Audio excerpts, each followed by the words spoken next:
Fils et du Saint-Esprit. Amen. Bien-aimés dans le Christ, nous sommes aujourd'hui samedi 23 mars et la parole de Dieu qui nous est proposée est extraite de Jean chapitre 11 versets 45 à 57. Viens Esprit si saint, accorde-nous cette crainte de Dieu, ce don saint qui suscite une ample étreinte, une langue neuve et sainte. Ô Seigneur, envoie ton esprit et tout sera créé et tu renouvelleras la face de la terre. En ce temps-là, quand Lazare fut sorti du tombeau, beaucoup de Juifs qui étaient venus auprès de Marie et avaient donc vu ce que Jésus avait fait, crurent en lui. Mais quelques-uns allaient trouver les pharisiens pour leur raconter ce qu'il avait fait. Les grands prêtres et les pharisiens réunirent donc le conseil suprême.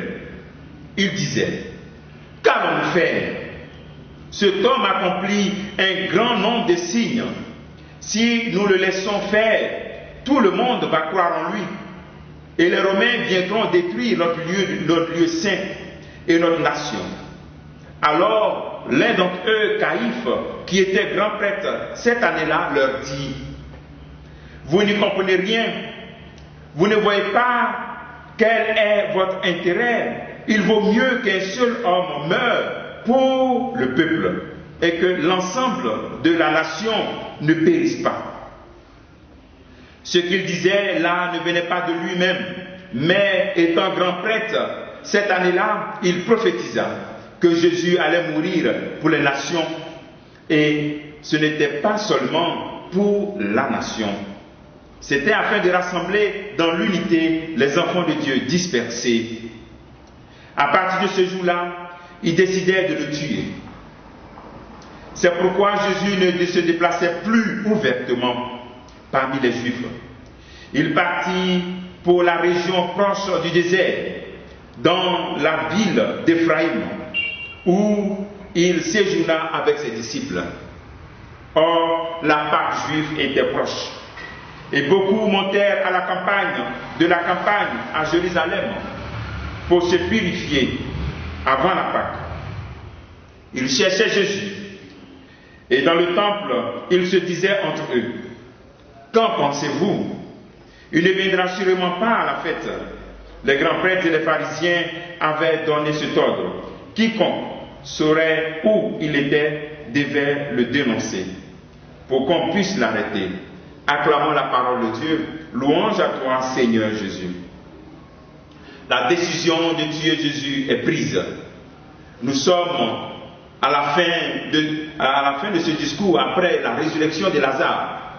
Et nous constatons d'abord un élément très essentiel: l'aveuglement. On constate l'aveuglement des Juifs.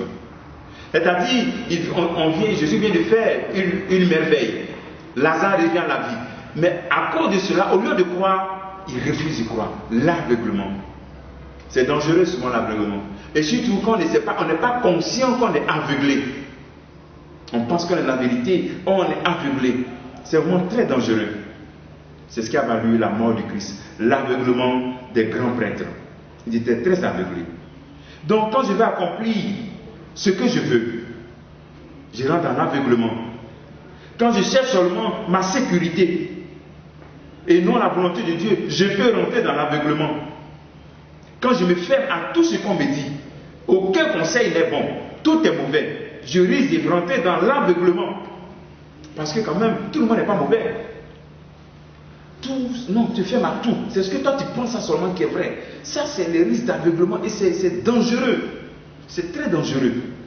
On ne peut pas avoir à soi seul toute la vérité dans la vie. C'est impossible. Quel que soit le nombre de doctorats que tu as. Donc prions le Seigneur pour ne pas qu'on rentre dans l'aveuglement de ces grands prêtres. C'est dangereux l'aveuglement. Et c'est encore plus dangereux quand la personne n'est pas consciente qu'elle est aveuglée. Il faut prier le Seigneur pour toutes les personnes aveuglées qui ne savent pas. Pour que dans cette semaine sainte, ces personnes soient délivrées. Soient vraiment délivrées. Prions pour cela. Le deuxième appel que le Seigneur nous fait, c'est que on dit, lorsque Caïphe dit il va mourir pour que le peuple soit rassemblé, bon voilà, c'est un signe, hein, c'est un signe qui nous rappelle le fait de la mort de Jésus-Christ, sa résurrection. On est rassemblés, on regarde tous vers Jésus-Christ. En même temps, c'est un appel à l'unité. Le Seigneur nous appelle à un rassemblement de notre être, à l'unité de notre être. Le Seigneur me dit en Matthieu chapitre 22, verset 37, tu aimeras le Seigneur ton Dieu de tout ton cœur, de toute ton âme, de tout ton esprit. Donc, pendant que tu te rapproches de ce verset, demande-toi à ce que tous les aspects de ta vie là rentrent dans Jésus-Christ. Ta vie affective, ton travail, tous les aspects de ta vie là. Parce qu'il y a souvent des personnes, il y a des aspects, c'est dans Jésus. Mais à tout aspect, Jésus ne va pas toucher ça là. Mais en réalité, rentrer dans ce verset, c'est de dire que tous les aspects de ma vie, j'unis cela au plan de Christ. Deutéronome chapitre 6, verset 5. Tu aimeras le Seigneur ton Dieu de tout ton cœur, de toute ton âme, de tout ton esprit, de tout ton tout là. C'est pour Jésus. Voici aussi l'appel que le Seigneur nous fait en parlant de rassemblement. Et bien entendu, nous aussi, en tant que chrétiens, devant des personnes qui s'aiment l'unité, parce qu'on est rassemblés autour de celui qui va mourir pour que nous soyons tous sauvés. Ce que tu peux faire en ce jour, pense aux fois où tu as condamné, où tu as condamné Jésus toi aussi. Tu l'as condamné à mort. Quand tu acceptes volontairement de pécher, sachant qu'il n'aime pas ça, pense à ces fois-là où tu as fait du mal à son cœur. Que le Seigneur nous donne cette grâce de sortir de l'aveuglement et qu'il donne cette grâce de travailler pour l'unité de notre être. Que Dieu te bénisse, nous bénisse tous en ce jour. Au nom du Père et du Fils et du Saint-Esprit. Amen.